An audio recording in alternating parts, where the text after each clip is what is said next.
አንዳንድ ሰፈር ያላችሁ ጅል ሁላ ማለት ነው። እኔ የሚገርመኝ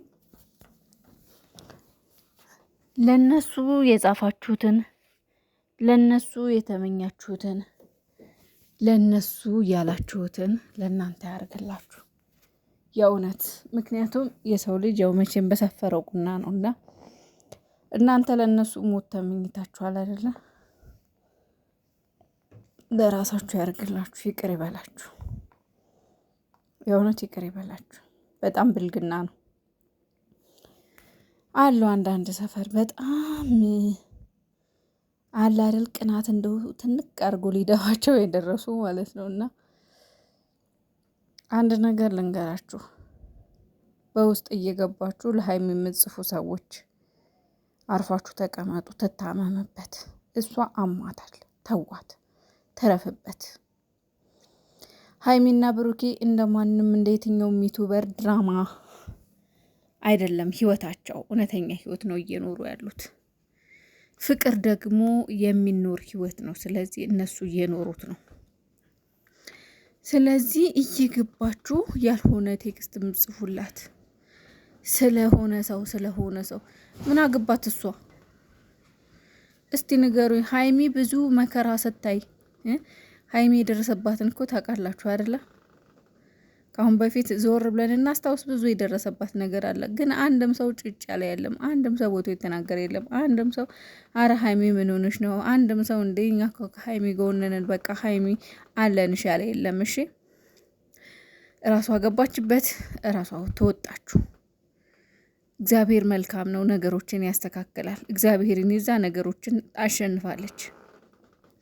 ስለዚህ በሰው ህይወት ገብታ እሷ እንደ ማንኛውም ሰው ልክ እንደዛ ተቀላቅላ ከድራማው መሀል የምታማስልበት ምንም ምክንያት የለም። አርፋችሁ ተቀመጡ። እሺ የሆነ ሰፈር አሉ። ለምን ዝም አለች? ለምን አልተናገረችም? ለምን እንዲህ ትላለች?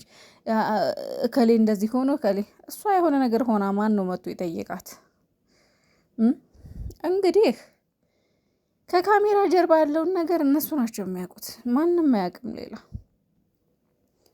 ከካሜራ ጀርባ ያላቸውን ቅርርብነት፣ ያላቸውን ፍቅር፣ ያላቸውን መዋደድ እነሱ ናቸው የሚያውቁት። ሌላ ሰው ማንም አያውቅም። ከካሜራ ፊት ለፊት ግን እንዳየሁት ከሆነ ሀይሚ ብዙ ነገሮችን ብዙ ችግሮችን ስታሳልፍ ማንም ዞር ብሎ ያያት የለም። ስለዚህ እዛ አሁንም ደግሞ እዛ ድራማ ውስጥ ለምን አልገባሽም ብላችሁ እየመጣችሁ እሷን የምትሳደቡ ቴክስት የምጽፉ በውስጥ ከዛም ደግሞ ሲያልፍ ደግሞ እያወጣችሁ ነፍሴ ማር እያላችሁ ያልሆነ ነገር እያቀነባበራችሁ የሀይሚና የብሩኬን ፎቶ ፖስት የምታደርጉ ሰዎች ማስተዋሉን ይስጣችሁ። በእውነት ማስተዋሉን ይስጣችሁ። ሌላ ምን ብላችሁ አልችልም። እኔ የምሬን ነው ብላችሁ በጣም ይደብራል፣ ያስጠላል። እንዴት ናችሁ ጋይስ? ደህና ናችሁ ወይ? ያለው እግዚአብሔር ይመስገን። በያላችሁበት ዓለም ዳርቻ ሰላማችሁ ይብዛልኝ ሁላችሁም በያላችሁበት። አንድ በጣም የገረመኝ ነገር ስላለ ነውና ማለፍ አልቻልኩም። ታውቃላችሁ አንዳንዴ ዝም ማለትም ጥሩ ነው፣ ግን ደግሞ መናገርም ጥሩ ነውና አያስችለኝም። ውስጥ የሆነ ነገር መቼም ያው የራሳችሁ ሚዲያ ሲኖር እኮ ለውስጣችሁን ለማውራት ይመቻል። በቃ የራሳችሁ ሚዲያ ሲኖር አንዳንዴ በኮሜንት ስር ኮሜንታችሁን የሚያነብ የለም፣ ኮሜንታችሁን የሚያዳምጥ የለም፣ ወይም ደግሞ የእናንተን ድምጽ በኮሜንቱን ድምጽ ሆኖ ወጥቶ ቢናገርላችሁ የለም። ግን የራሳችሁ ሚዲያ ሲኖር ግን እንደዚህ ወጣችሁ የተሰማችሁን ትናገራላችሁ። እና ሁላችሁም ዩቲዩብ ክፈቱ። የመዳም ቅመሞች በተለይ ይሄ ሁሌም የምናገረው ነገር ነው። ቲክቶክ ዞር ስል ማለት ነው ብዙ ከትላንት ወዲያ በጣም ብዙ ነገሮች ነው ያየሁትና በጣም ብዙ ማለት ነው። ሀይሚ ለምን በእነ አብርሃም ጉዳይ አልገባችም? ሀይሚ ለምን የሆነ ነገር አትናገርም? ከዛም አልፎ ብዙ ነገር የታመመሽ ቀን እንግዲህ ይኸው ምክንያቱ ሳይታወቅ በአብርሃም ምክንያት ነው። አብርሃም ጋር ሄዳ ሩታ በጥፊ መታት ነው።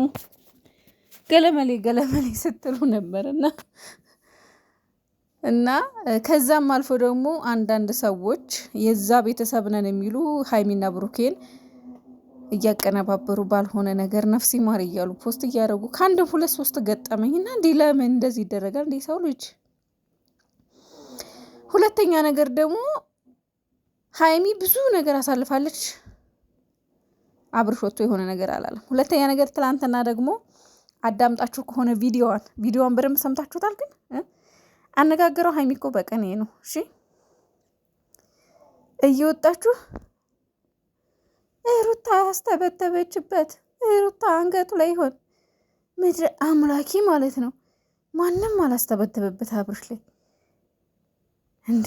እዛው እናንተ የምታምኑትን እመኑ። ሲጀመር አንድ ነገር እኔ አምናለሁ፣ ሴጣን ካላመናችሁበት አይነካም። ለመሰላችሁ ካመናችሁበት ግን ይነካል። ለመሰላችሁ እግዚአብሔር ለኔ የማይገዙትን ግዛቸው ብሎ ሰይጣንን ስለፈጠረው ማለት ነው። ስለዚህ እግዚአብሔርን ይዛችሁ ሰይጣንን ከካዳችሁ ካላመናችሁት ሰይጣን አይነካችሁም። እሺ እግዚአብሔርን ክዳችሁ ግን እግዚአብሔር አያድነኝም ብላችሁ ለሰይጣን መብት ከሰጣችሁት ግን ይነካችኋል።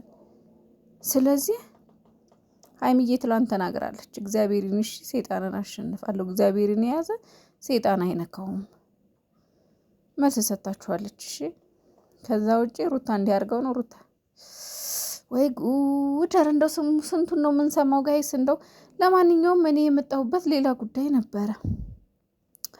የመጣሁበት ጉዳይ ምንድን ነው?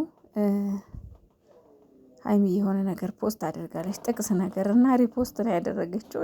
ስለዛችም ጥቅስ 1-2 ልበል ብዬ ነው እና ደስ ስላለኝ ነው ጥቅሱ። ሀይሚዬ እኮ አትናገር ከተናገረች ያው እንቅጭን ፖስት ያደረገችው ነገር ምን መሰላችሁ? ሴት ልጅ ስትወድህ ይላል ቤተሰቦቿን አትፈራም፣ ጠላህ ደግሞ ፈጣሪዋንም ጭምር አትፈራም እኮ። ሴት ልጅ እንደዛ ናት። በነገራችን ላይ ለወደደችው ሰው ብዙ ዋጋ ትከፍላለች፣ ለምታፈቅረው ሰው ብዙ መስዋዕትነት ትከፍላለች። እውነቴን ነው። ከጠላች ግን ማለት ነው አንተን ጉድጓድ ለመክተት ፈጣሪዋንም አፈራም። አየህ አቤት አንቺ የኔ ቅኔ ዘራፊ፣ የኔ ባለቅኔ፣ የኔ ቅኔ ዘራፊ።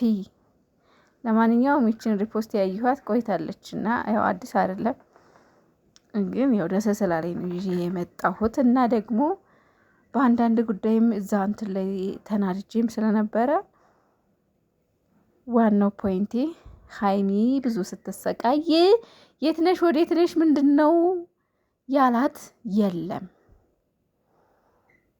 ያላት ሰው የለም። እሺ ሰምታችኋል። እኛት በሉ እዛ ሰፈር